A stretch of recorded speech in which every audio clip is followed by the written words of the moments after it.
뉴스 파이팅 배승입니다. 3부 인터뷰 이어갑니다. 여야 모두 새 원내 지도부 구성을 마쳤는데요. 국민의힘 비대위와 지도부는 친년을 중심으로 인선이 이루어진 거 아니냐. 그래서 안정에 주안점을 뒀다. 이런 평가가 많은데요. 당에서도 정말 그렇게 바라보는지 또 전당대회 시기는 언제가 될지 당내 현안을 함께 짚어보겠습니다. 김종혁 국민의힘 조직부총장 전화 연결돼 있습니다. 안녕하세요. 네, 배 변호사님 안녕하세요. 왜 스튜디오에 안 나오셨습니까? 너무 멀어요. 상암과 그 지역구는 가깝지 않습니까? 예, 아니 그렇지도 않고요. 아침에 이 자유로 엄청 막히는데 사실은 다른 약속이 있어서 네. 시간을 댈 수가 없어서 그렇습니다. 죄송해요. 알겠습니다. 다음에 꼭 나와주시고요. 네. 그 2년 만에 대통령 기자회견이 있었는데요. 약간 아쉽다 이런 평가를 해주셨어요. 네. 왜 그러시죠? 아니 네. 모든 분들이 얘기하시듯이 네. 아니 좀 진즉하시지. 그거 만시지탄이다. 이런 얘기들 하지 않습니까? 네. 전 대통령 기자회견을 보면서 대통령이 경제라든가 외교라든가 이런 부분들에 대해서는 상당히 숙지하고 있구나라는 것들을 느낄 수가 있었어요. 예. 과거에 문재인 대통령 같은 경우 A4 용지 보지 않으면 답변을 못한다라는 그런 또 비아냥도 있었긴 했는데 예. 그런 분야에 대해서는 매우 대통령이 고심을 하고 있구나 하는 걸 알 수는 있었는데 네. 그렇다면 진즉에 좀 국민들 앞에서 이런 자기들의 입장, 그러니까 대통령으로서 어떤 부분이 어렵고 어떤 부분은 또 이렇게 나라를 이끌어갈 것이고 또 자기의 본인에 대해서 제기되는 비판들에 대해서는 이런 입장이라는 걸 진즉에 좀 밝혀주셨으면 좀 더 갈등이 좀 줄어들지 않았을까 이런 생각을 하는 거죠. 아, 그렇군요. 그 기자회견에서 특검법에 대한 입장, 선수사 후특검이라는 입장을 밝혔습니다. 결국에 그 특검법에 대해서 거부권을 행사할 거라고 예상이 되는데요. 이 해병대원 특검법에 거부권을 행사하면 윤 대통령에게 큰 타격이 있을 것이다. 이런 주장을 하고 있는데 어떻습니까?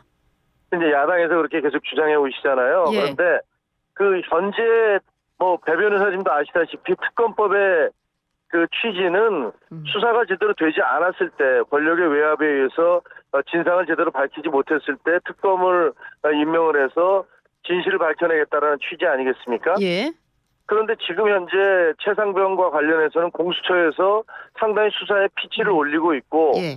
오늘 아침 언론 보도에 보면은 이시원 당시 공직기강 비서관과 그다음에 유재은 법무관리관, 국방부 법무관리관 사이에서 여러 차례 통화가 있었다라는 그런 것까지 구체적으로 적시돼서 나오더라고요. 예. 그러면 야당 입장에서는 공수처가 이렇게 수사를 하고 있으면 수사가 마무리된 다음에 뭐가 문제가 있고 뭐가 미진한지에 대해서 밝히면서 특검을 하자라고 제시하는 게 예. 그게 정상적인 절차라고 생각이 되어져요.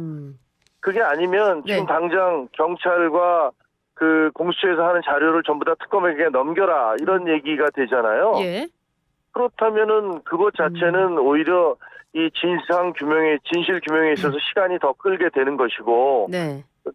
민주당이 원하는 것들이 진실의 규명인지 아니면은 정치적인 공세인지 이런 것들에 대해서 의구심을 갖게 만드는 거죠. 큰 타격은 없을 것이다 이렇게 보시네요. 거부권 행사에도 대통령에게 큰 타격은 없다 이런 입장이시네요. 아니 타격이 있겠죠. 왜냐하면 지금 여론이 네. 그 특검을 당장 해야 된다라는 여론이 훨씬 많으시잖아요. 네.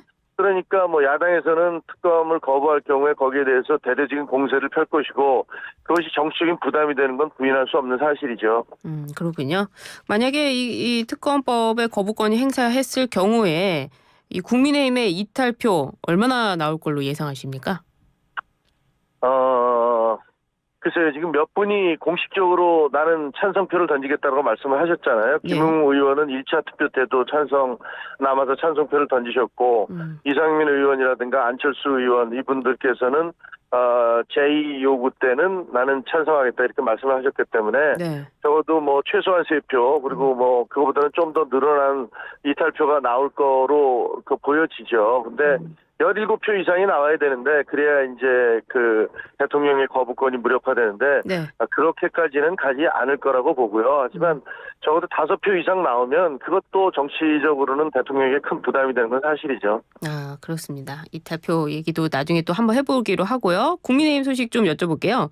국민의힘이 비대위와 원내 지도부가 새로 꾸려졌습니다. 추경호 원내대표 그리고 정점식 정책위 의장, 성일종 사무총장으로 구성이 됐는데 뭐 일각에서 친윤 아니냐 또 이런 이런 비판도 있습니다. 어떻게 평가하고 계세요? 그런 비판 나올 수 있다고 생각을 합니다. 왜냐하면 다 익숙한 인물들이잖아요. 다 아시는 분들이고 네. 익히 봐왔던 인물들이라서 뭔가 좀 새로운 분들이 등장을 해서 참신한 면이 좀 있어야 되지 않느냐. 그리고 그 면면들이 다 과거의 친윤 인사들 아니냐라는 네. 비판 나올 수 있다고 생각합니다. 근데 한 가지 약간 좀 변명 아닌 변명을 하자면 예. 지금 이게 그 2달 정도의 임기잖아요. 그렇죠. 예. 네, 그러니까 어떻게 보면은 그거를 뭐 외부 인사에게 그 2달 정도 와서 이걸 비대위원회라 해달라라고 부탁하기도 쉽지 않았을 것이고 또 그런 제안을 받았을 때 거기에 쉽게 응할 사람들이 이렇게 많았겠나라는 생각도 드네요. 아, 그렇군요. 이거 그 비대위 말씀을 하셨으니까요. 어제 윤상현 의원이 인터뷰를 통해서 유상범, 전주의 엄태영, 김용태 이런 분들 지금 비대위원으로 선정이 됐는데 이럴 것이 아니라 다른 사람들 뭐 박상수 그 낙선자라든지 아니면 이승환 이런 수도권에 있던 분들을 비대위로 넣었어야 되는 거 아니냐 이런 얘기도 있거든요. 어떻습니까? 비대위 구성은요? 지금 좀 아쉬움이 있죠. 예. 그 인원도 지금 4분만 선정을 했고 다 현직 의원들 중심으로 하셨기 때문에 예. 지금 원외 당협위원장들 입장에서는 수도권의 원외 당협위원장들 목소리가 좀 반영될 수 있도록 해달라 예. 이런 요구들을 끊임없이 해왔거든요. 그 대표로 전주의 의원이 지금 들어갔다라고 설명을 하고 있긴 하지만 전주의 의원께서는 현역 의원 이번에 낙선하시긴 했지만 그렇죠. 현역 의원이시기 때문에 엄밀한 의미에서 원외 당협위원장들이 요구하던 그런 요구사항과 부합한다고 할 수는 없잖아요. 그런 그렇죠. 면에서 좀 미진하다, 아쉽다라는 지적들이 많이 나오고 있는 건 사실입니다. 그래도 비대위 구성에 대해서는 좀 아쉽다 이렇게 말씀을 하셨는데 그렇다면 이 황우여 비대위에 혁신을 기대할 수 있을까요? 그러니까 혁신이 뭐냐라는 그 정의부터 좀 내려야 될 것 같아요. 네. 뭐가 혁신일까요? 그러니까 당을 확 다 뒤집는 게 혁신이라고 할 수 있겠죠, 만약에. 예. 근데 그게 지금 이 비대위 자체는 전당대회를 하기 위해서 꾸려진 비대위잖아요. 네. 그러니까 더구나 이제 한 2개월, 2, 3개월 이내에 그 짧은 기간 동안에 이것을 뭐 다 뒤집는다라는 건 사실상 불가능할 거로 보이고요. 그러니까 전당대회를 하는데 그 전당대회 룰을 바꾼다든가 네. 그다음에 거기서 전당대회를 성공적으로 이끌기 위한 그런 어떤 여러 가지 제반의 조치들을 하는 것 자체만으로도 그냥 혁신이라고 얘기를 하는 것 같아요. 다른 어떤 것들 근본적으로 이 당의 예를 들면 체질 개선이라든가 교육 시스템을 바꾼다든가 당원 구성의 문제라든가 뭐 네. 지도 체제의 문제라든가 이런 것들을 다루기에는 아마 시기상으로 그리고 거의 불가능할 거라고 보여져요. 그래요.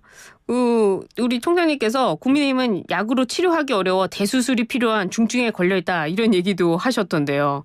네. 이렇게 되면은 이 전당대회에서 고쳐야 되는 겁니까? 어떻게 되는 겁니까? 그러니까 지금 전당대회에 새로운 대표가 선출되고 나면 네. 그 대표는 아마 굉장히 막중한 책임감을 느끼게 될 거라고 생각을 합니다. 네. 국민들의 어떤 따가운 심판, 회초리 저희가 받았고 이대로 가면 그저 영남 자민련처럼 돼서 갈수록 이제 점점 그 침몰하는 배가 될 것이다라는 지적이 많잖아요. 네. 그러니까 새로운 대표는 대대적으로 당을 혁신하기 위한 그런 조치들이 필요할 것이다라고 생각을 해요. 그 새로운 대표 말씀이 나왔으니까요. 한동훈 전 위원장이 몸풀기를 하는 것 같습니다. 사진도 뭐 목격담도 나오고 있고요. 또 얼마 전에 원희룡 전 장관도 만났다고 하는데요. 한 전 위원장 전당대회에 나올까요? 나올 가능성이 점점 더 커지는 것 같아요. 왜냐하면 지금 이렇게 많은 국민들이 관심을 가지고 또 언론도 보도를 하고 있는데 한 위원장 안 나온다. 이렇게 돼버리면 우리 전당대회가 굉장히 김 빠진 맥주처럼 돼버릴 가능성이 있지 않겠습니까? 아, 그러네요. 근데 지금 다른 분들이 나온다 하더라도 얼마나 많은 뭐랄까 관심을 갖게 될지 네. 그건 좀 의문이죠. 그렇다면 전당대회 룰 변경도 해야 될 것 같은데요. 전당대회 룰 변경 어떻게 예상하십니까? 그 전당대회 룰은 당원이 100%냐 70%냐 50%냐 네. 사실 이거는 시대 상황에 따라서 계속 바뀌는 거거든요. 민주당도 10%에서 25%로 늘렸는데 네. 지금 저희가 가진 한계는 음. 영남 지역에 당원들이 편중돼 있고 또 나이가 드신 분이 많다. 네. 그러니 이런 것들을 보정하기 위해서는 여론조사라는 방법을 좀 도입해야 되지 않겠느냐. 음. 이런 주장들이 널리 팽배해 있잖아요. 예. 그래서 아마 일부 조정은 있지 않을까 이런 생각이 듭니다. 여론조사 반영률이 좀 올라가긴 할 것이다. 50대 50까지 갈까요? 글쎄요. 그 50대 50까지 가면 당원들이 상당히 반발할 것 같아요. 그렇군요. 왜냐하면 네. 알겠습니다. 이와 관련해 가지고요. 한동훈 전 비대위원장이 당대표가 되면은 앞서서 뭐 최재성 정무수석 같은 경우에는 김건희 여사 특검법에 대해서 이탈표를 관리를 안 할 것이다. 뭐 이런 얘기까지 했는데요. 이 김건희 여사에 대한 수사 부분, 이 부분은 좀 어떻게 보고 계십니까? 검찰 인사가 났는데 네. 송경호 서울중앙지검장이 뭐 부산 고검장으로 승진해서 갔는데 네. 이번 인사가 좀 이례적인 건 맞는 것 같아요. 왜냐하면 8개월밖에 안 됐는데 예. 대대적인 인사가 39명에 대해서 인사가 났고 그다음에 지금 이원석 검찰총장이 9월 달에 이제 물러나잖아요. 예. 그러면 다음 총장이 선임된 다음에 그분이 자기와 함께 일할 사람들을 뽑는 게 그게 일반적인데 네. 퇴임 총장을 앞두고 대대적인 인사가 났기 때문에 좀 이례적이다. 이례적이다. 예. 그래서 이게 혹시 김건희 여사 수사와 관계된 게 있는 거 아니냐. 그런 비판을 지금 야당에서 하고 있는데 예. 오늘 지금 어제 오늘이 이제 났기 때문에 네. 조금 더 지켜봐야 될 것 같아요, 내용을. 그래요. 뭐 일각에서는 검찰 인사가 한동훈 전 위원장과 친한 검사들에 대해서 뭐 인사가 됐다 이런 얘기도 있습니다. 이게 어떤 네. 의미로 받아들여야 될까요? 그거를 네. 물론 지금 이제 있던 분들이 좀 가까운 분들이 많이 다른 지역으로 간 건 맞는 것 같아요. 그래요. 예. 근데 뭐 예. 그렇다고 해서 그게 의도적으로 예. 뭐 한동훈 위원장에 대한 힘을 빼기 위해서 그런 인사를 했다. 이렇게 얘기하기는 좀 섣부르죠. 섣부르다. 알겠습니다. 이번에는 좀 원내대표 이야기를 해보도록 하겠습니다. 추경호 원내대표와 박찬대 원내대표 여야 원내 지도부 첫 대면이 있었는데요. 분위기는 화기애애하게 시작을 했는데 원구성 협상과 민생지원금 이야기가 나오면서 회동이 종료가 됐습니다. 원구성 협상 등 이 국회 원내대표 간의 이 만남 어떻게 보셨습니까?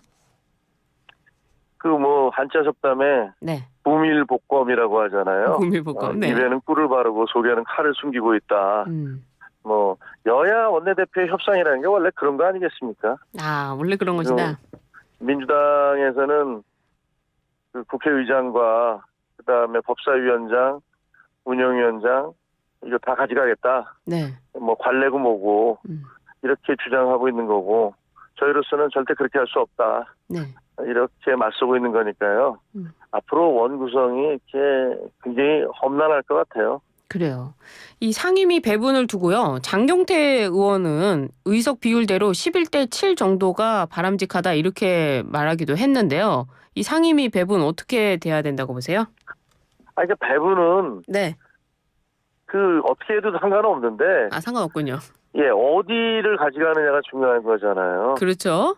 법사위. 지금까지 국회의장을 가진 당이 법사위를 동시에 점유하지는 않는다. 네. 이것이 수십 년 관례였는데 지난 21대에서 민주당이 그걸 깼고요. 예. 그러다가 후반기에는 비난 여론이 비등하니까 바꾸긴 했는데 다시 이제 22대에 그렇게 하겠다고 주장하고 있는 거 아닙니까? 예. 하여튼 뭐 이건 쉽지 않을 것 같습니다. 그렇군요. 알겠습니다. 어제 윤 대통령이 저출생부 신설에 앞서서 저출생 수석실 설치를 준비하라고 했습니다. 저출생 수석실. 여야 공감대가 형성된 사안인 만큼 이 협치를 좀 기대해 볼 수 있을까요? 이거 대한민국이 잘못하면 소멸할지도 모르겠다라는 위기의식이 있는 거 아닙니까? 예. 저출생 문제 여야가 어디 있고 좌우가 어디 있겠습니까? 이 부분만큼은 민주당도 적극적으로 협조해서 국가적 위기 상황 극복하는데 힘을 합치시길 바랍니다. 그렇군요. 부총장님 지금까지 소중한 말씀 감사합니다. 감사합니다. 네, 지금까지 김종혁 국민의힘 조직부총장과 함께했습니다.